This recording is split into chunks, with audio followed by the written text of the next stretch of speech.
Soup பண்ணி ரொம்ப நாள் ஆச்சுன்னு சொல்லிட்டு நம்ம யூஸ்வலாக இந்த ஹோட்டலில் வாங்குவோம்ல கிளியர் சூப், அதுதான் பண்ணேன். ஸோ இதில் வந்து ஜோவர் ஃப்ளோர், அதாவது சோளம், வெள்ளை சோளம், அந்த மாவு தான் வந்து ஸ்லரி பண்ணி அது யூஸ் பண்ணியிருந்தேன். பெப்பர் ஆட் பண்ணியிருக்கேன், அவ்வளோதான். Salt and pepper, coriander and sesame seeds வச்சு கார்னிஷ் பண்ணியாச்சு.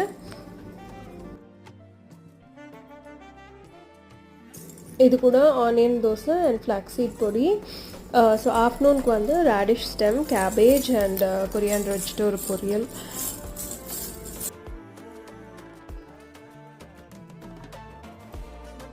என்னை காக்கும் தெய்வம் காஃபியோட காலையில் சமையல் முடிச்சாச்சு. நைட் வந்து சோயா குருமா, சோயா தக்காளி குருமா.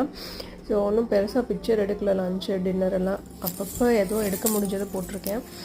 அப்புறம் இது reminder to eat nuts, seeds எல்லாம் ஒழுங்காக சாப்பிடுங்க. பாய்.